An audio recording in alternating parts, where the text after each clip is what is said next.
So, hi. I'm on. All right. Pilot error. Let me try again. From beginning. There we go. And now, there we go. Okay. Hi. Hi. My name is Alex Fleming. I have been invited to talk to you guys about music, so I prepared a presentation about music, matter, and, well, the cosmos. I guess I should give you some background on myself. I originally went to college to study music, and more specifically, I wanted to be a music teacher and composer. But God kind of had different plans for me. Because I eventually wound up going back to school and getting another degree in physics. And then I proceeded to go on to graduate school, and I studied theoretical nuclear astrophysics for my grad work. Whoa. So big leap. I wound up doing math for my career, but I always had a fascination for music. And in my study of physics, chemistry, astronomy, mathematics, I've been perpetually astounded at how often I found that the principles I first learned in music have been applicable to all of the stuff that I wind up doing in my career and in my study of everything else. So for the next half hour or so, I'm going to take us through a journey. There's a lot of math that went into this presentation, but I promise you I'm not going to inundate you with a ton of equations. I generally prefer to show more examples of like what the math is meant to represent. So you will see a lot of animations and stuff like that that sort of give you an intuition for it without all of the equations and stuff. So without further ado, let's just dive into it. Would you get your microphone? Oh, okay. I think we can probably get this working. I can project if that is. There you go. Okay. There you go. Yeah. All right. So just And you just clip it anywhere on your shirt. yet more technical error. There we go. Is that better? Keep going. Hello? Okay. Whoa, hello. Okay. So, Justin probably remembers most of this stuff, but for thousands of years, people have kind of sought to understand the world around them and to uncover its meaning in order to understand its beauty and its order. And the ancient Greeks, which is where a lot of modern sciences, modern disciplines get a lot of their motivations from, it all stemmed from the ancient Greeks. So that's kind of why I like to start here. So the ancient Greeks, whenever they were talking about just their general philosophies of education, they split up their lower education and higher education into two fields that they called the trivium and the quadrivium. The trivium focused on how we learn, how we think, how we communicate. The first discipline of the trivium was grammar, and it was the study of language and how to read and understand. Logic was the structure of thought and how to reason with the information that you have available to you.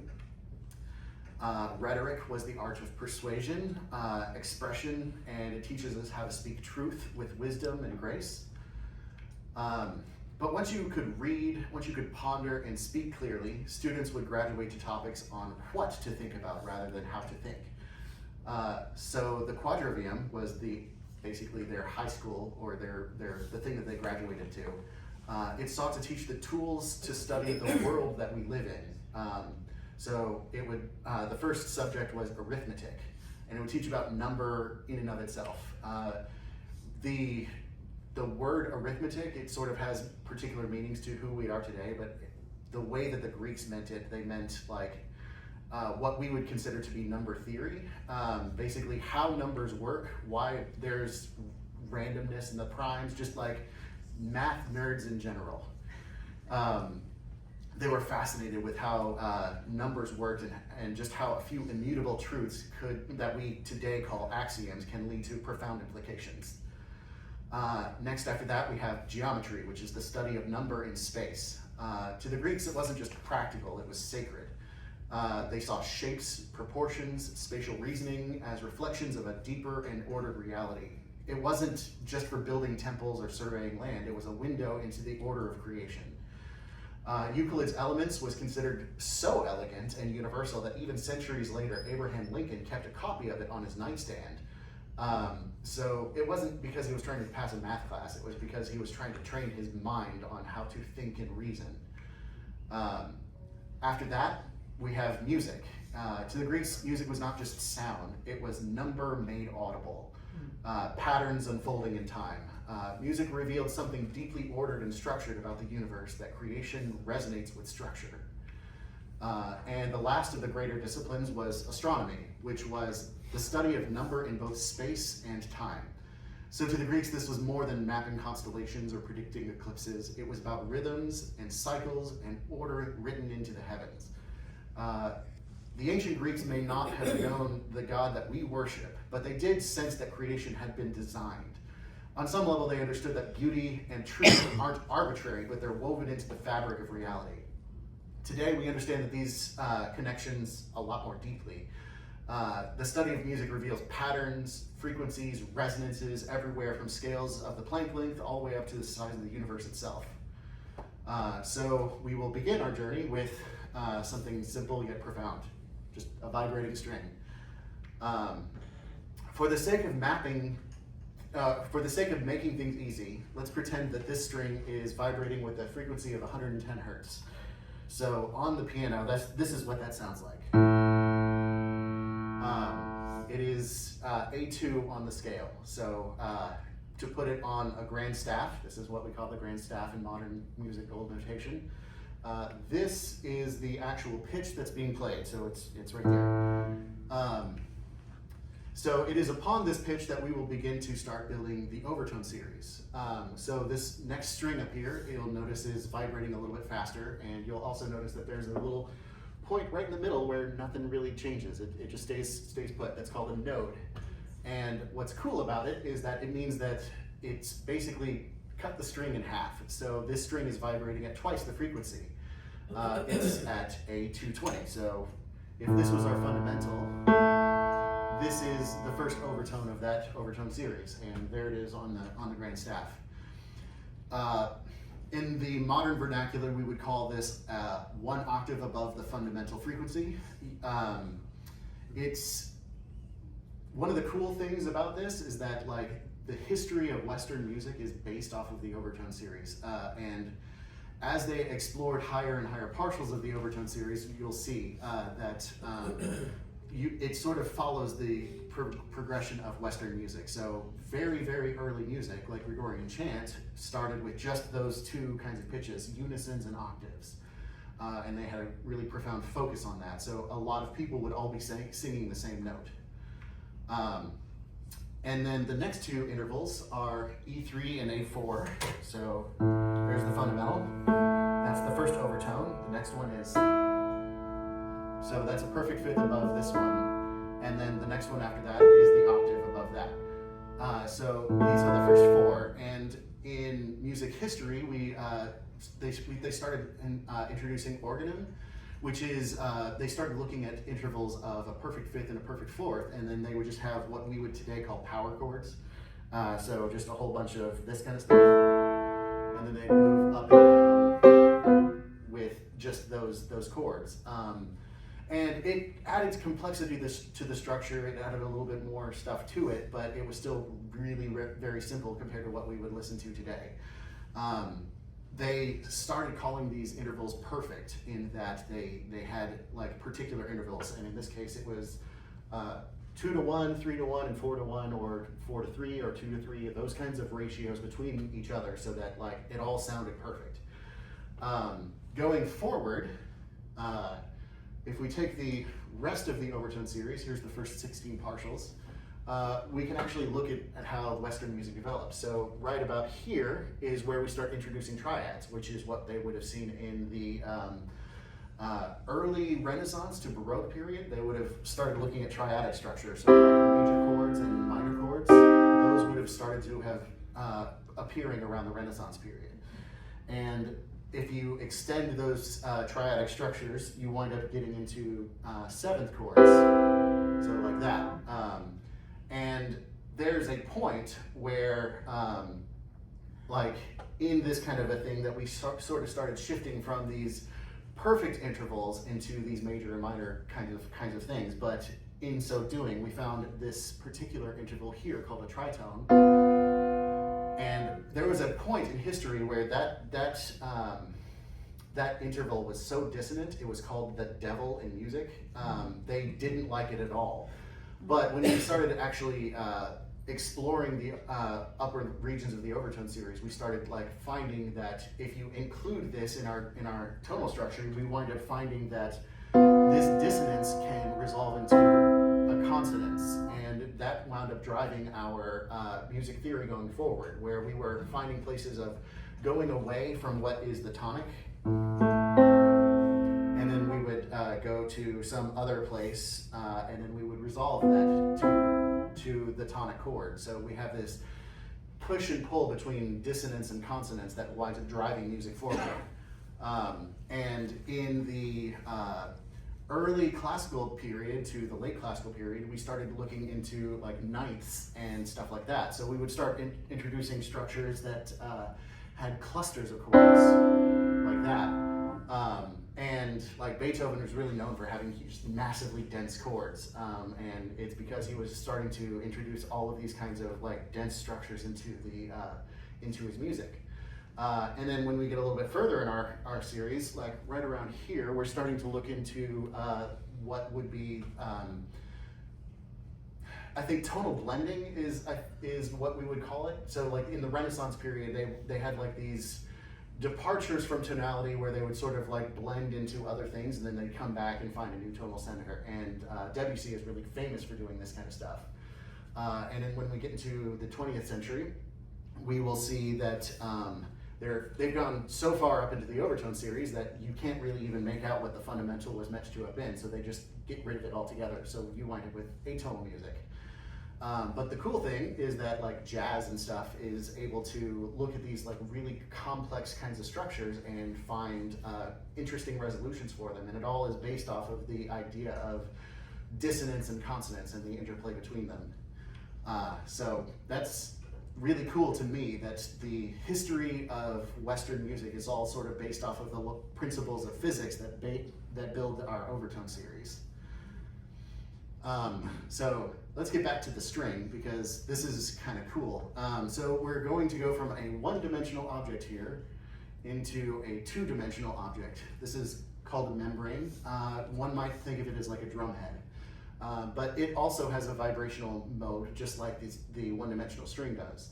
So you'll see that it sort of vibrates up and down, just like the string does. But if we go and look at the next similar kind of thing with the two-dimensional string, you'll see the same kind of pattern that arises. And it oscillates around a fixed line in the center. So just like I pointed out before, there's a line right here in the middle where nothing really changes. Again, this is called a node, and it's going to be pretty important here in a second. So these are the first 5 partials of this vibrational modes for a vibrating membrane. You'll notice as you get further down the line, it's going faster, and that's to be expected. There's more energy that's being represented in the vibrations of the system. But you'll also notice that there's like lines that go straight down these vibrational modes. We can actually like get rid of all of the animation and just draw the pictures of them. And these are the first 5, but if I introduce the next 10, you can kind of start to see some of the structures that happen. And there's something that really cool that happens whenever you organize these in a particular way. So this might not look like much to most people, but if you are in chemistry, you might notice some particular pattern here. So if you draw arrows here, these arrows going from one to the next wind up telling you the order that the energy modes appear. So we start here, and then we go down here, and then this one's the next one, then that one, then this one, then that one. And as you get more and more energy added to the system, as you're driving the system, you wind up seeing these different patterns arise. And that's fascinating, and I did it this way because in chemistry, you see the same exact kind of patterns in spherical harmonics. Wow. So the shapes of the electron orbitals of like the hydrogen atom, or actually all the atoms, all arise from the same physics that drive like how a string vibrates. Wow. Which I've always found that really, really beautiful.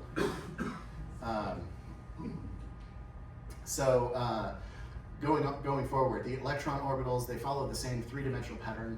They're called spherical harmonics. So instead of like nodes at the end of a string or on the periphery of the thing, it's actually the node is in the middle. It's where the actual nucleus of the atom is, and then the vibrational modes are the lobes that you see on the sides. The s orbitals are really similar to these circular patterns. So the fundamental, so you wind up seeing these kinds of patterns here. And then the 2p orbital, you'll see with these lines drawn down the center, just looks just like that.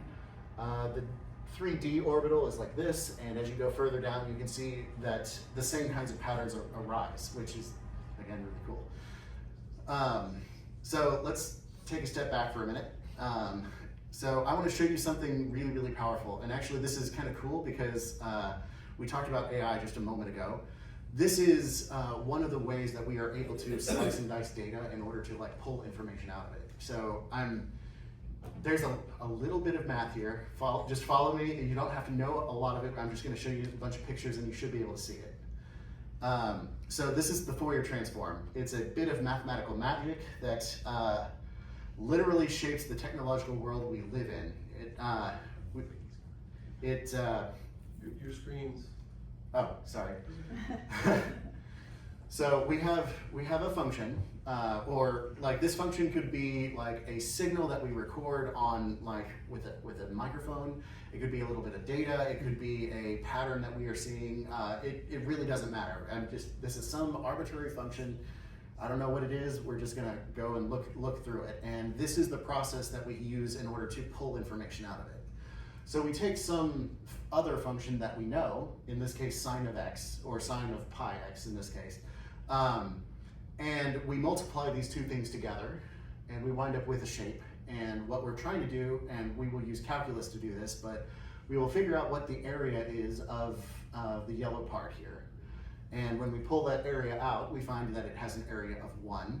And what this implies is that we have 1 unit of this particular basis function that we use to multiply it in the first place. Now, we can take another basis function, which is in the vernacular of this kind of a thing, we call it orthogonal to. What that basically means is that if you multiply these two things together, the area that you get out the other side is 0. So they are completely independent of each other. So whenever you multiply these two things together, you wind up with some shape, some area that is above the line and some area that's below the line. And if you'll notice, these look the same, which means that whenever we add them together, we wind up with an area that cancels itself out. So this function that we just tried is no part of the original function that we used. And we can do this again with another partial. Multiply them together, find the area, and we know that now that the area is 1, so we know that the function is built off of at least one part of this function.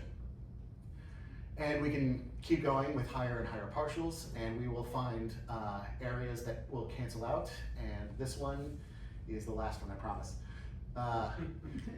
So on this particular one, we had an area of 0.5, so we have this function here, and we can stop whenever we want. But the cool thing is, whenever we start adding these things back together, we wind up with a new function that gets closer and closer to the original, and then we wind up duplicating the original function.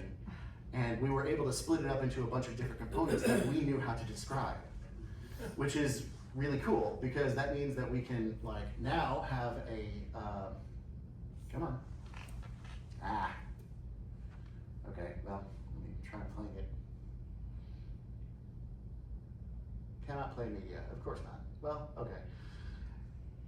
Anyways, we now have for lack of a better way to put it, we started with a cake, and now we have the recipe that makes the cake in the first place.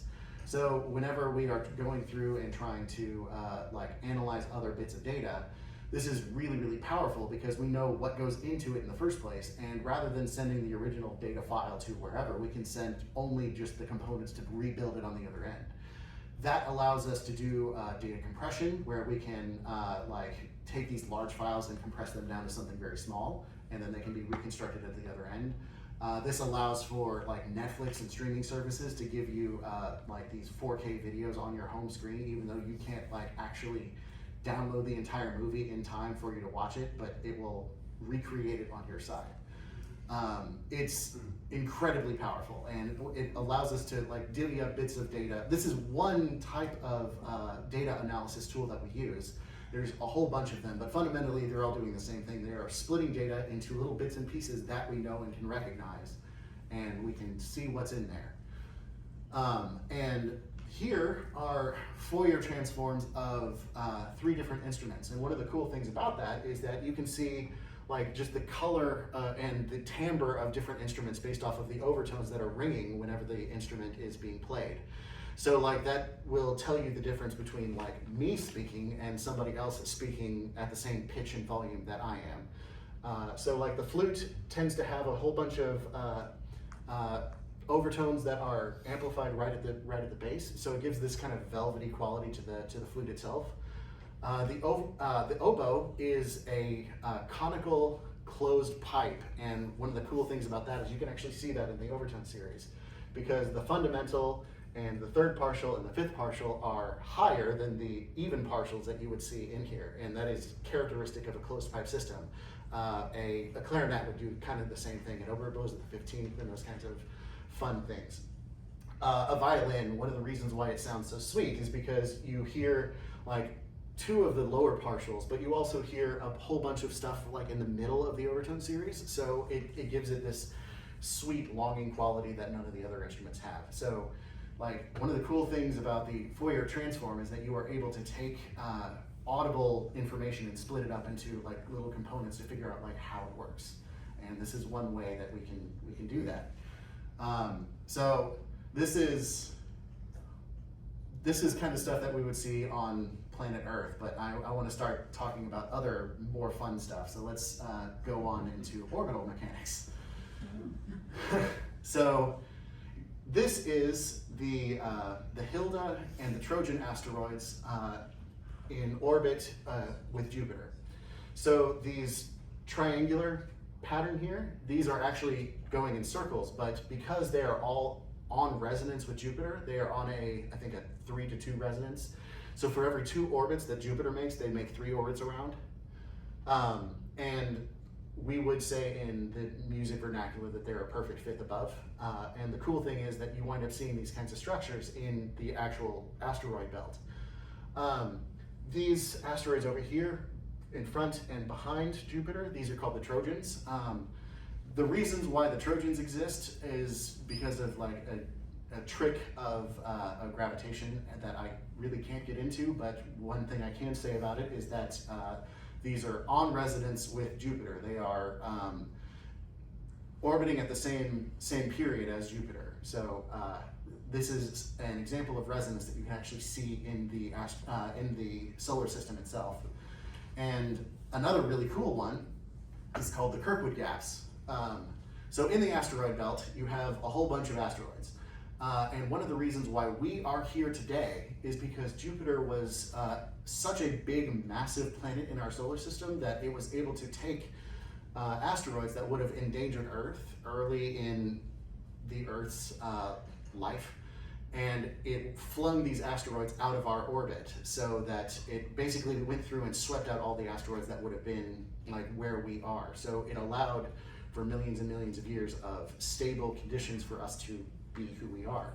And one of the cool things about this plot is that it goes over 5 million years. And you can see it started with like all of the asteroids with like just evenly distributed. And over this time, you can see that at resonance points of 4-to-1 and 3-to-1 and 5-to-2 and 7-to-3, all of those are on resonance with Jupiter. And every time they are in the same point in their orbit, Jupiter will pull it just a little bit, and it will give it either more or less energy, and it will like pull it out of the orbit that it was originally in. So if it is on resonance with Jupiter, then it will tend to get pulled into a greater or lesser orbit based off of like where it is. So what that means is that over time, these gaps form where there are basically no asteroids, and it's because Jupiter pulls them into other orbits. So there's these points in the asteroid belt where there are no asteroids, which is really cool. Another thing that's a little bit easier to see is Saturn's rings. You will see all of these kinds of resonances just throughout the rings themselves. But one of the cool things is that somebody, it wasn't me, I wish, somebody went through and they actually figured out the frequencies that all of these rings are employed based off of the fundamental frequencies of the shepherding moons. So the shepherd moons will pull things into and out of the orbit. So I think Janus is in this orbit right here, and Epiphanes is right here. But the idea is that you can see the actual like resonances in the Saturn's ring structure based off of like the gravitational attraction of the moons. This is one of the biggest structures that you can see in the universe. This is the cosmic microwave background.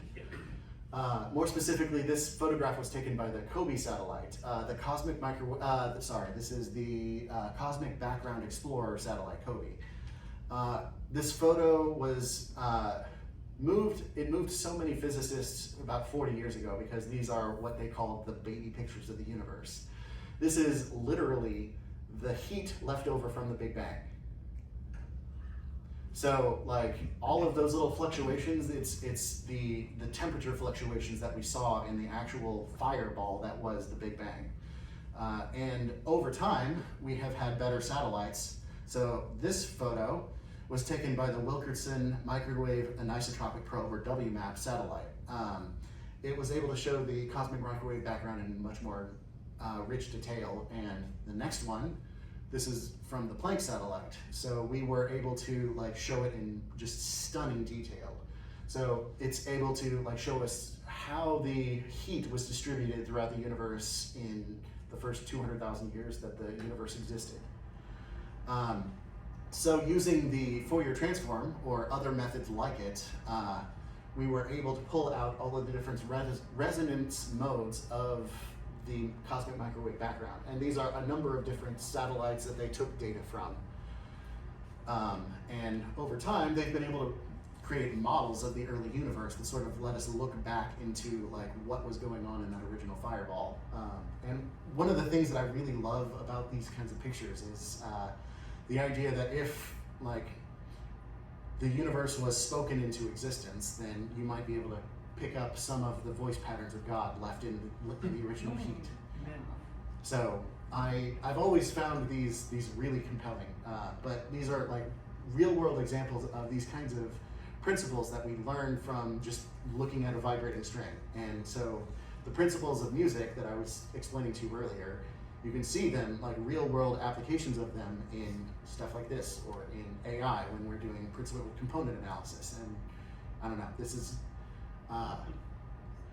one of the things that sort of drives me in my study of the universe and creation in general is the fact that it's so rich and so complex, but it is also accessible to us, as if like the creator had the forethought that if we saw things at multiple different scales, we would learn more about the universe itself. It was designed for us so that we could understand how he thinks. So this is what I love to look at. So that's about all I have. So does anybody have any questions? Alex, Yes.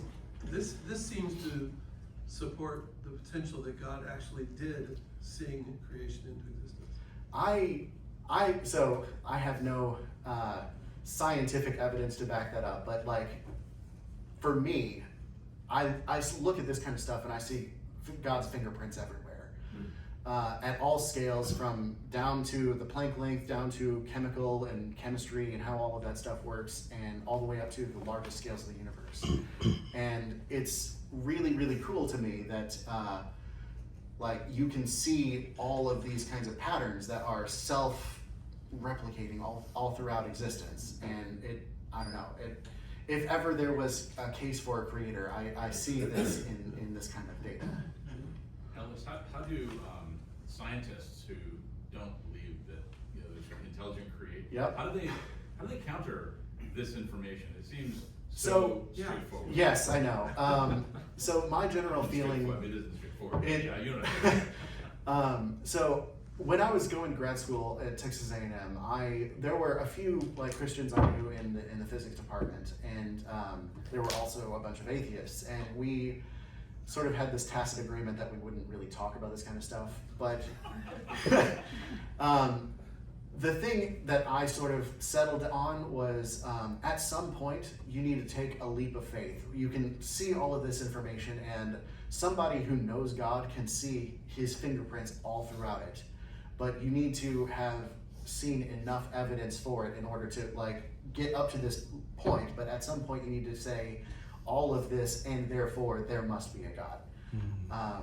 And like for me, I look at all of this stuff and I see his fingerprints in like the way that the universe is created, and chirality of molecules, and like just I see it everywhere. But I also know God, and it's for somebody who is not inside of this, who didn't grow up with this, like at some point they need to take that leap of faith, and it is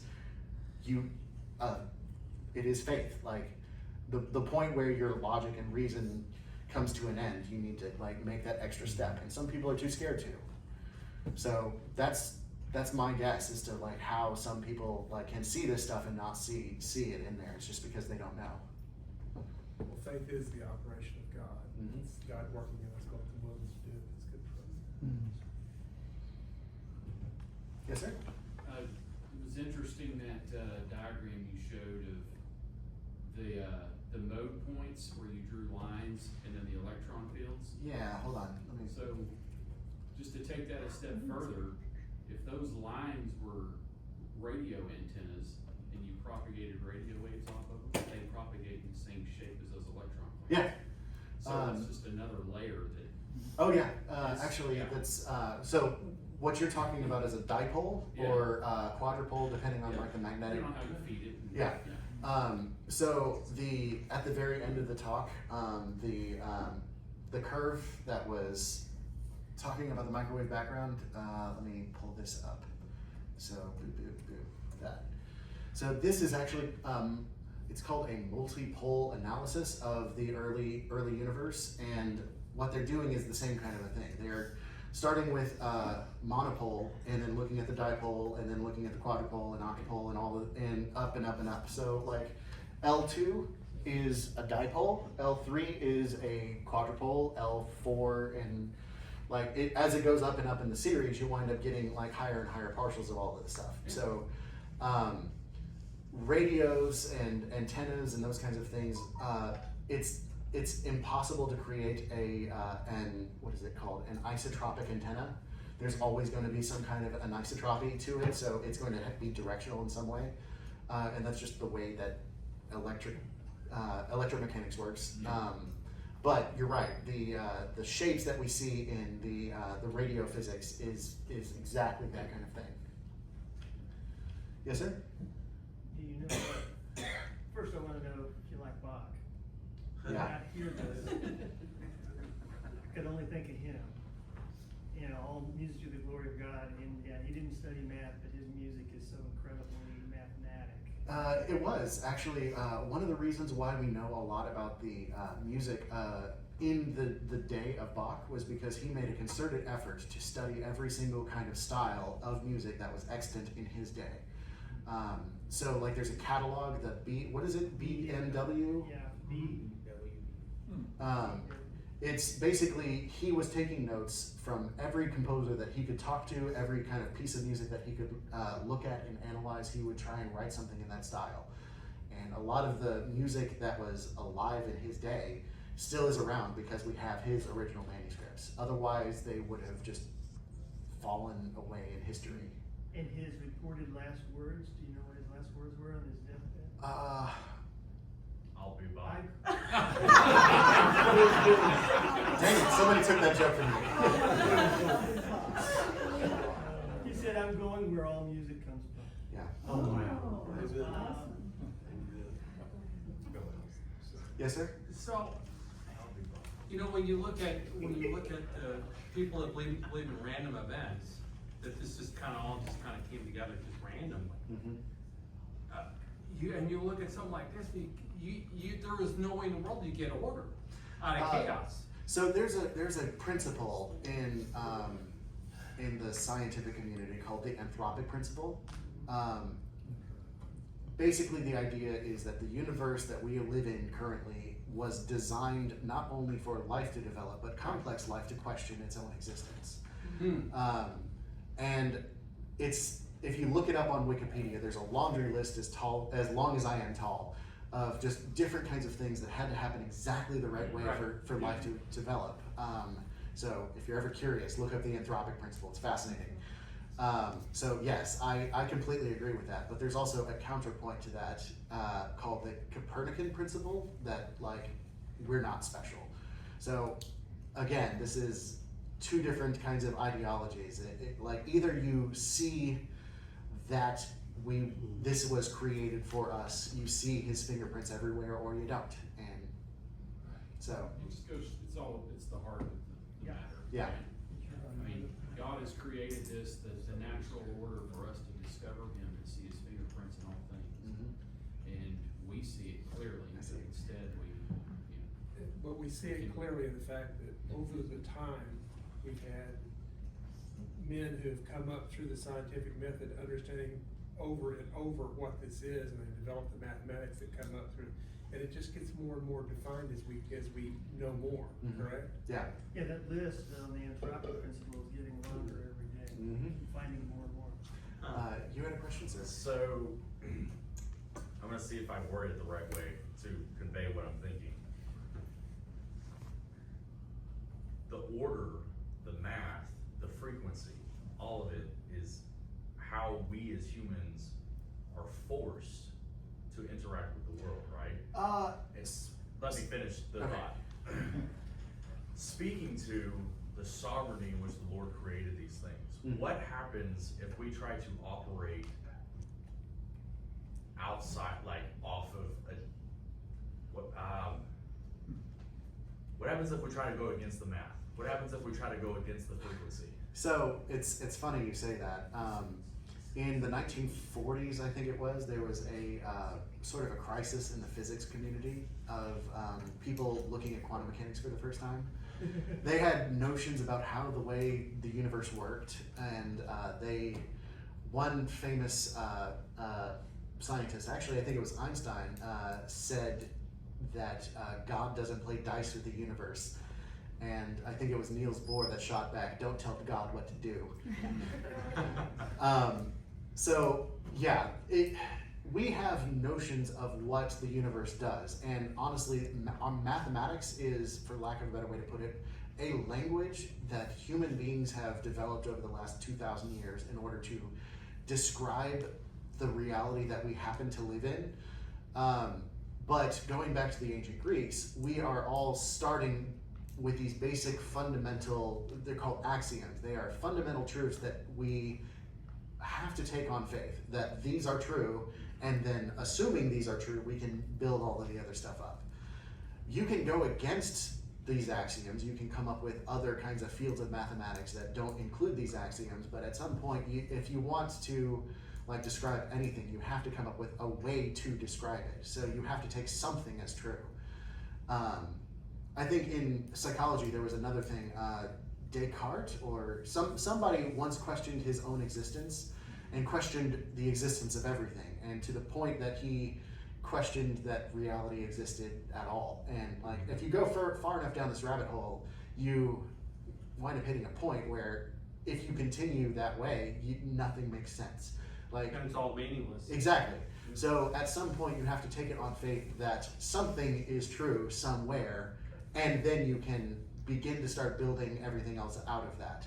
But understand that mathematics is our human understanding, and admittedly flawed understanding, of how things work.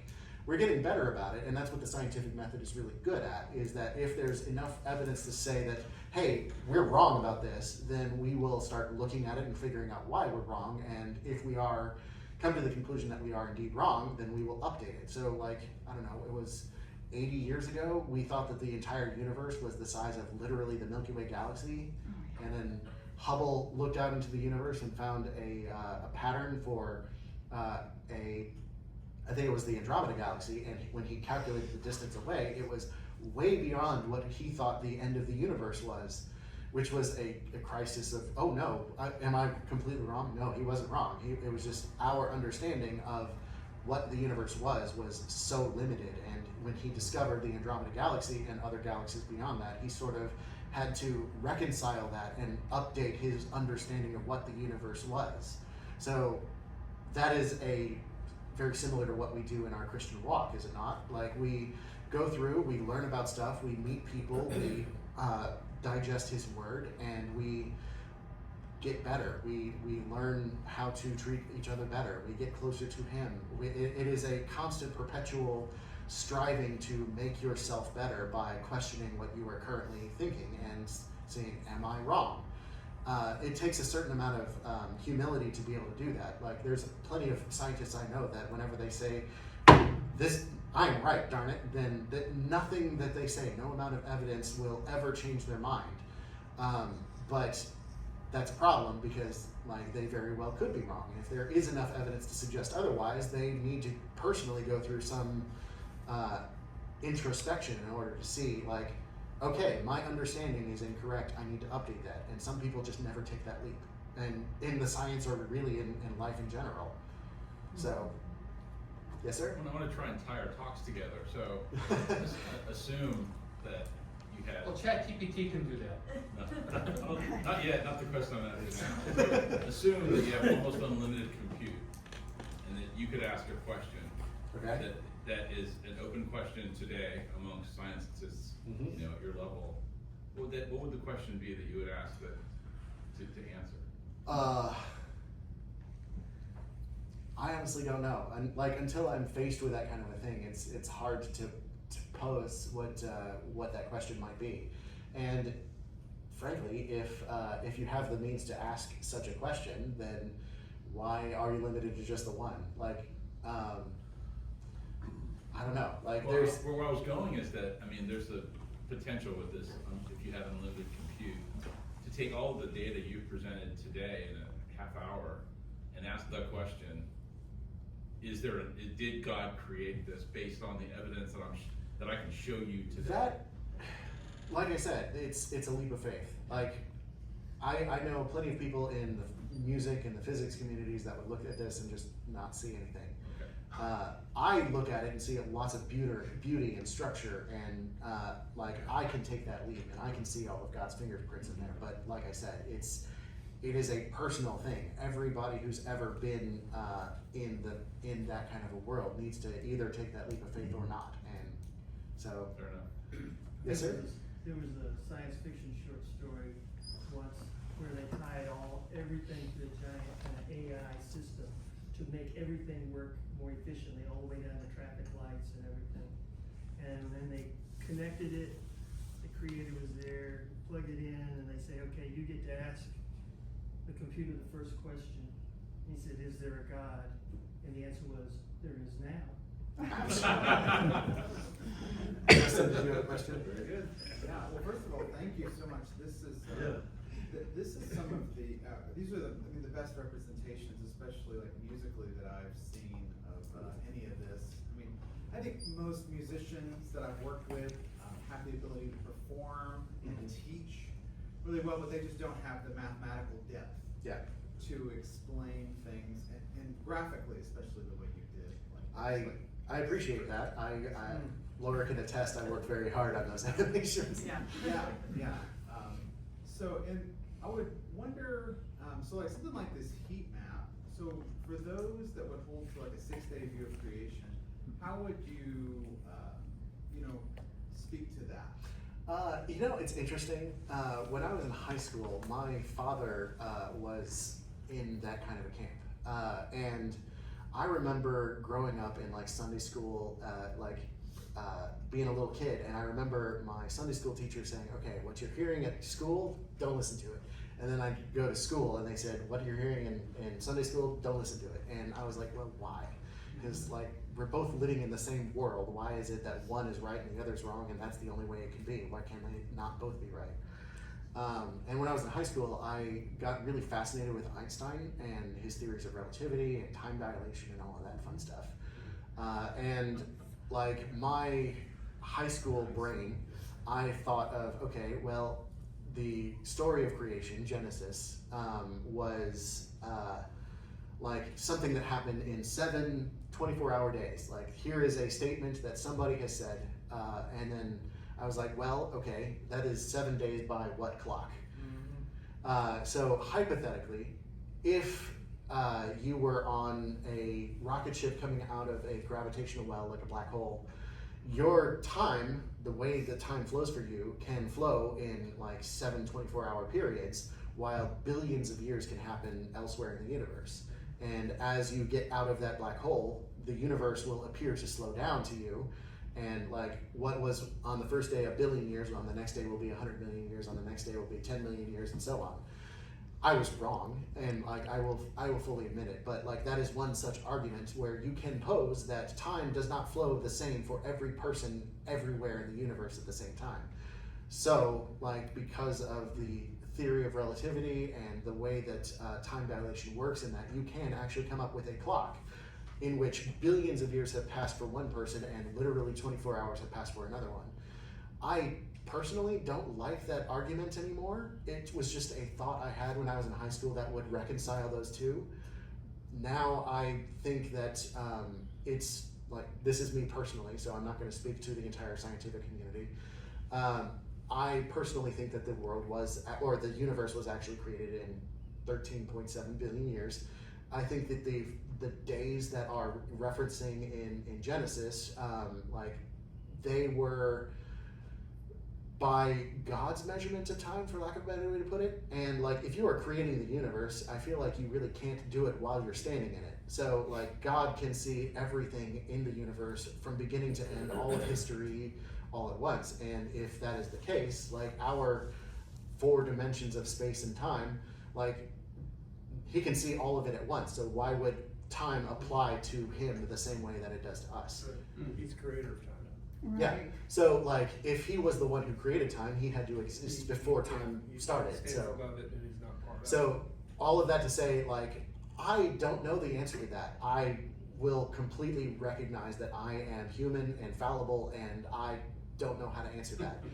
I hope one day I'll get to ask the question and be like, hey, how does this work? But well, there you go. For now, I just recognize that this is probably a question that is beyond my pay grade, and I will leave it to when I get to meet him in person to ask how it works.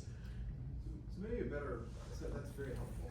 So like maybe a better question would be to ask, like, how sure can we answer that versus how sure can we say that what we call the Big Bang, by our standards of current scientific knowledge, it is accurate?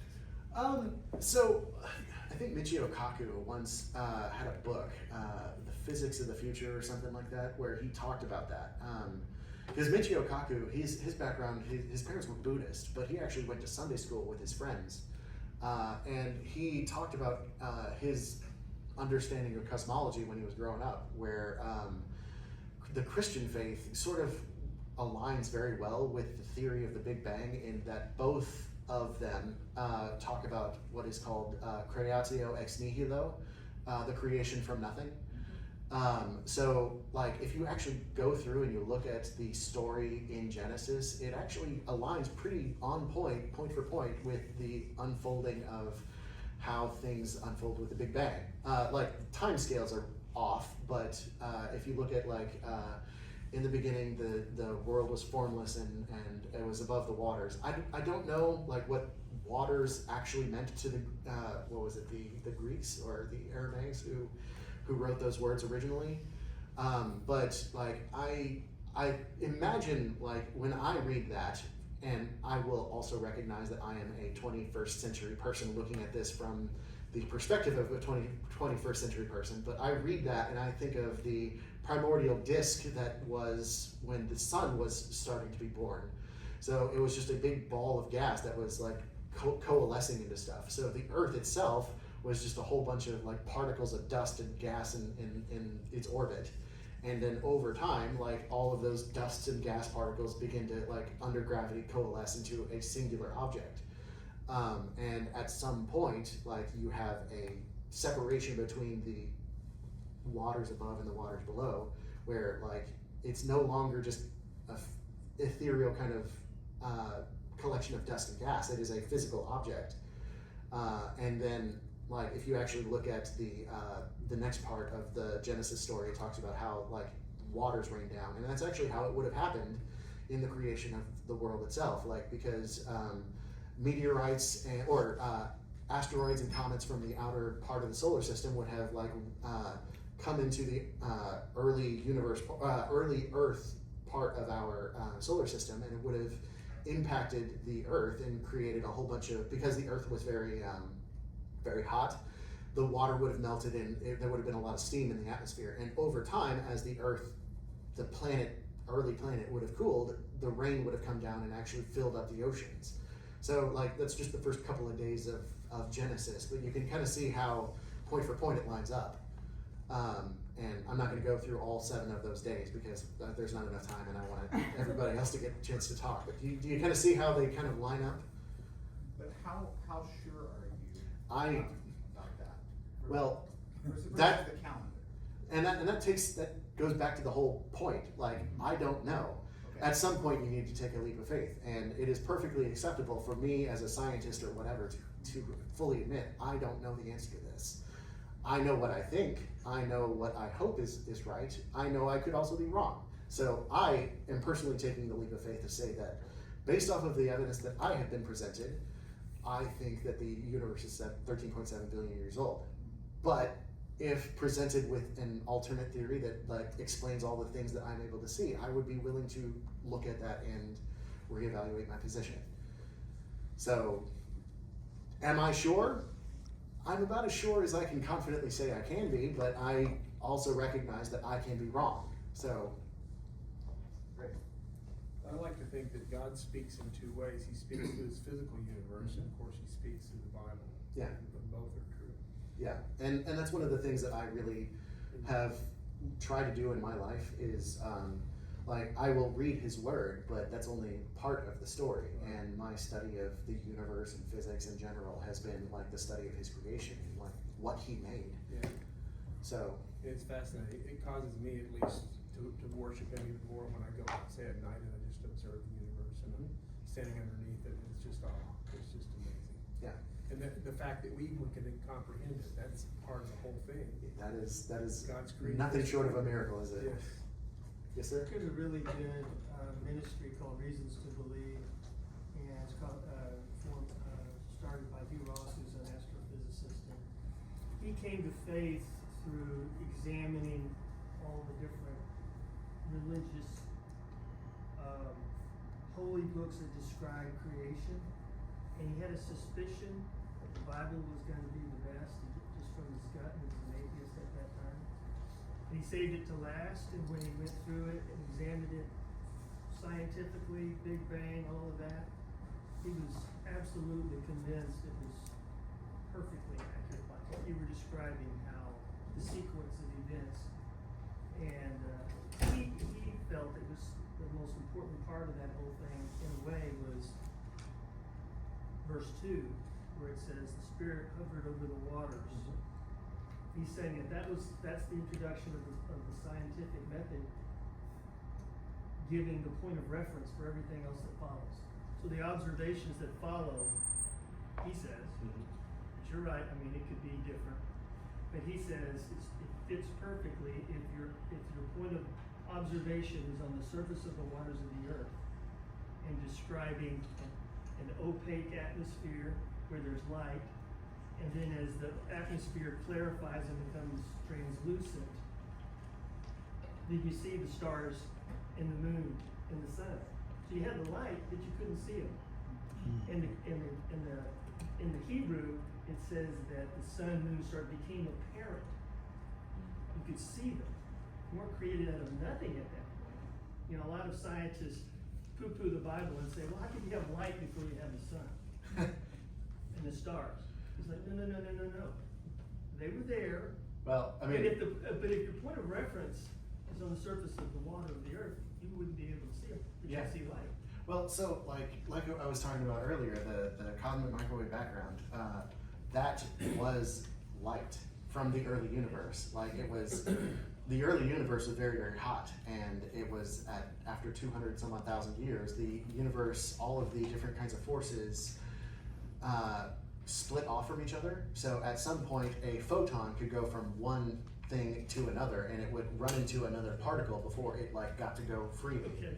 So like, if you look at it, at some point the universe cooled down enough that there was not something obstructing the light that was generated in the early universe. So those photons that we are seeing, they have been traveling for 13 some odd billion years before they could actually like reach your eye or reach our telescopes. So like it became transparent at some point whenever like the particles were no longer in the way and the light could freely move from one side to the other. So like the light itself existed long before stars did. So like, That too. yeah. Yes, sir? Your question, so you showed Jupiter and the gaps in asteroid placement Yeah. that it produces. Is the Earth in one of those gaps? No. So when I was talking about the Kirkwood gaps, those are gaps in the actual asteroid belt itself. Okay.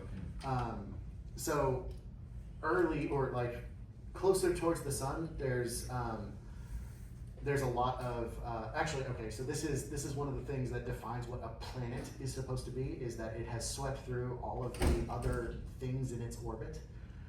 That's one of the reasons why Pluto is no longer considered a planet, is because there are other pieces of things that are in its orbit. It's not large enough to. But Earth itself had enough mass in order to fling stuff out of its orbit, or it collided with the Earth, the proto-Earth itself, and became part of it. So like the asteroids that would have been a big danger to the early Earth, those were likely thrown out of their collision courses with Earth because their eccentricities were so high. And Jupiter would have pulled them elsewhere or flung them out into the universe. Yes, sir?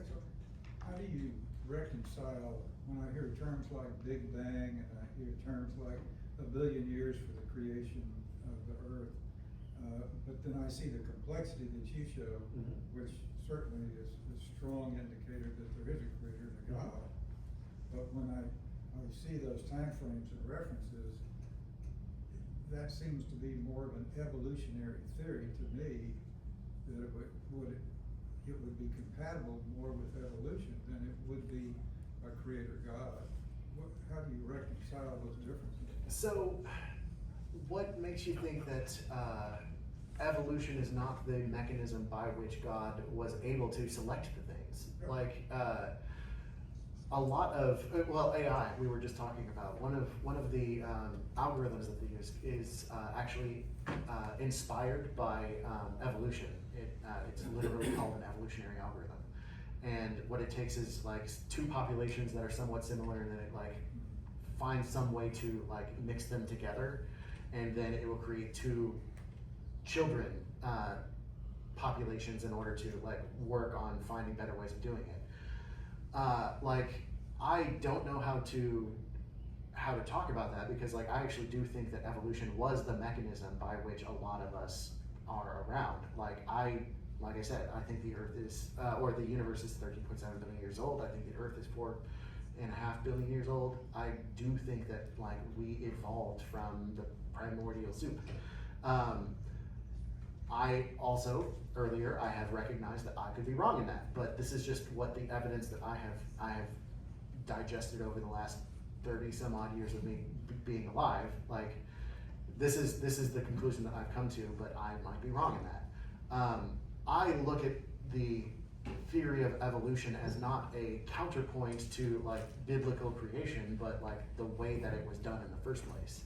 So like the story of Adam, I don't know if he was an actual physical human being. I wonder if he was like the story of the Genesis, the early mankind in general. I don't know.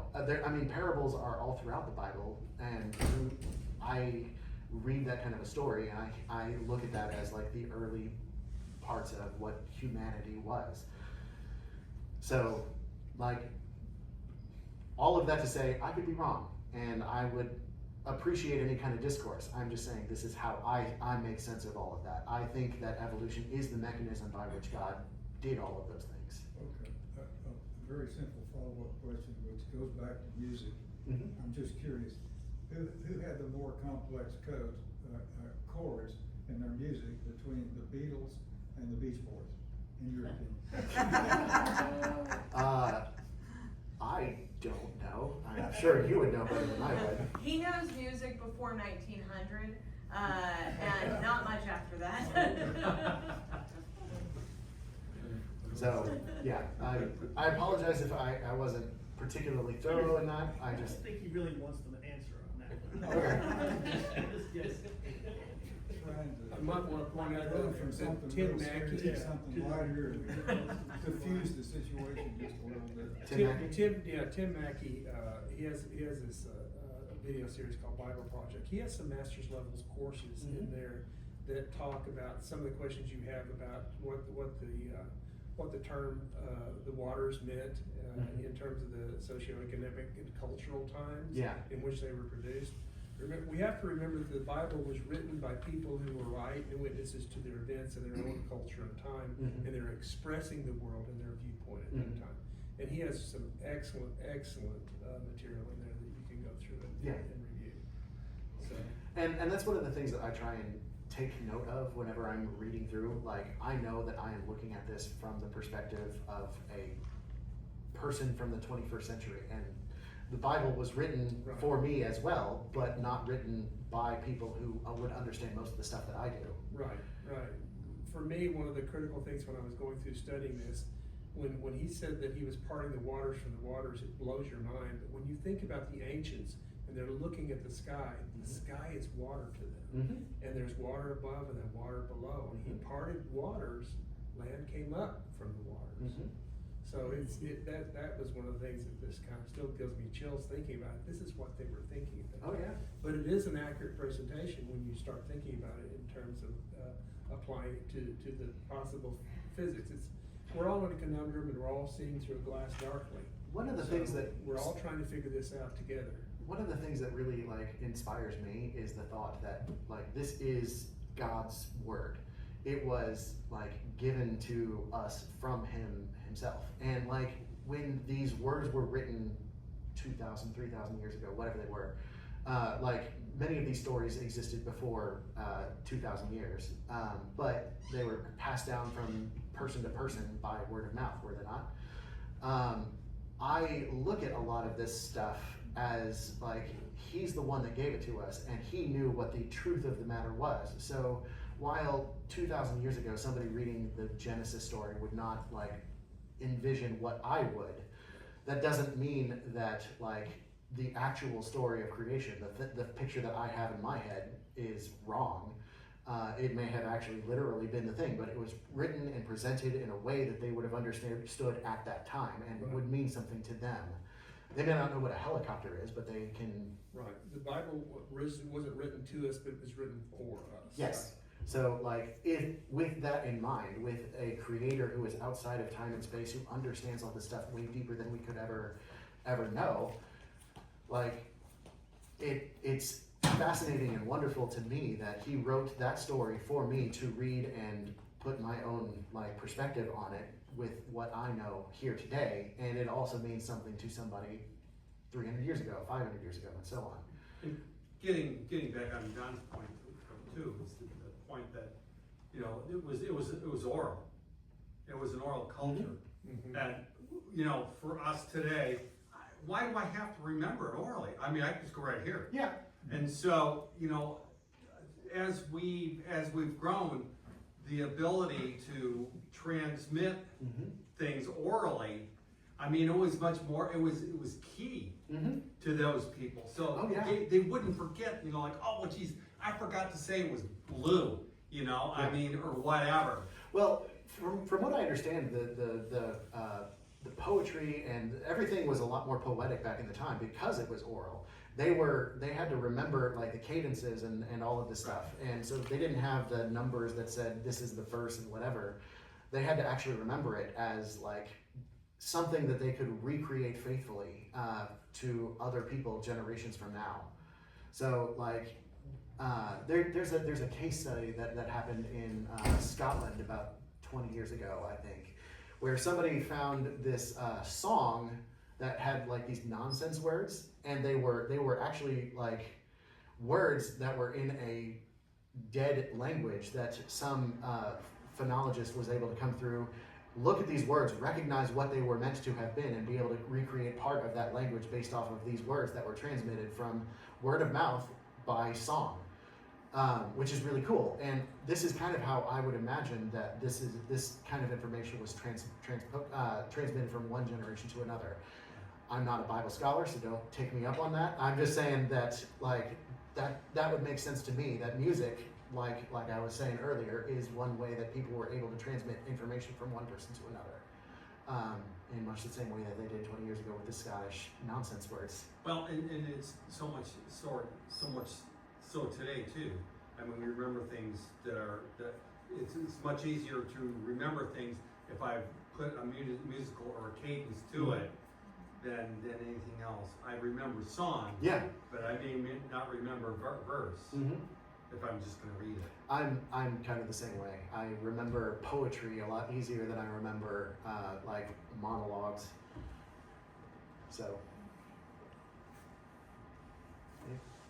how am I doing? Thank you, Alex.